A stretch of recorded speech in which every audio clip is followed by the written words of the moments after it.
inside your home. Steve. All right, Jillian, thank you. Meanwhile, Democrats have slammed the president's tax cuts as crumbs. In terms of the bonus that corporate America received versus the crumbs that they are giving to workers to kind of put the schmooze on is so pathetic. But do these numbers look like crumbs to you? A new study from the Heritage Foundation revealing more Americans are taking home bigger paychecks and paying less in taxes. A single taxpayer saving about $1,400 and over $2,900 for a married couple with kids. That's every year. Here to weigh in, founder and president of Americans for Tax Reform, Grover Norquist. Grover, good morning to you. Good to be with you. I'm confused. I remember before the tax cut bill passed, the Democrats were saying that only the top 1% would benefit, but that doesn't look like the case. No, that was what they said going into trying to stop the tax bill from passing. But within a month, the IRS came out with the numbers on what percentage of American taxpayers actually would get a pay increase, because a tax cut is a pay increase. When the government takes less of your money, you get more take-home pay. That's a pay hike. Absolutely. 90% of Americans pay lower taxes today because of the Republican tax cut.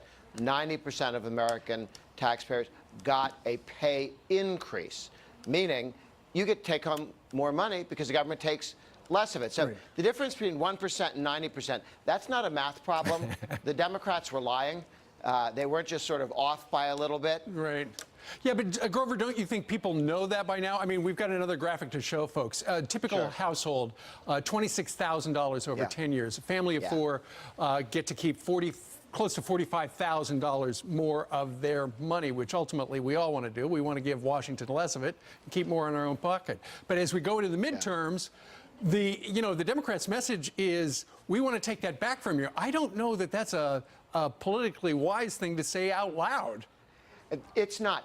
There is something interesting. Some polls suggest that a number of Americans are unaware that they're keeping more money. One of the reasons for that is 83% of Americans have direct deposit. So they never look at their paycheck because their pay goes straight to the bank. And it's nice. You don't have to go to the bank and drop off your paycheck and cash it every 2 weeks. But it pays to go take a look at your bank account. And we saw in May an increase in consumer spending, we think, the economists think, because people looked at their bank account and said, I've got more money than I thought I did, and they made different decisions. So people are noticing the higher pay, but it took longer than you'd expect because of direct deposit. Well, I think a lot of people up on Capitol Hill think America hangs on their every word. They know what everybody's doing in Washington. That is not the case.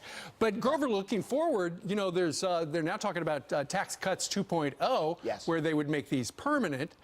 And it sounds like this vote for it will be taken before the November elections. So not a single Democrat voted for it before, but this will be their opportunity to say, look, I'm allowing the middle class to keep more of their money. But right now, it sounds like all the Democrats are going to vote no again. Yes, that's almost certainly what's going to happen. The 2.0 does a couple things. It reminds the American people that the Republicans in the House, the Senate, President Trump, have all made it clear, we're going to have a tax cut every year. A tax cut every year. Not tax reform, and then 30 years from now, another tax reform. Every single year we'll be culling down the tax burden on the American people. And this tells you, it may not pass this year because the Democrats will filibuster in the Senate, almost certainly. But this is what we're going to do next year if you elect a Republican House and Senate. And it puts taxes front and center of the election. And those numbers you had, you know, $26,000 over 10 years, it becomes more difficult for Nancy Pelosi to explain that that's a crumb. No kidding. You put all those crumbs together, you wind up with a lot of dough. Just saying. All right. She could buy a pair of shoes the way she spends money, personally. All right. He's from Americans for Tax Reform. Grover, thank you very much for joining us live.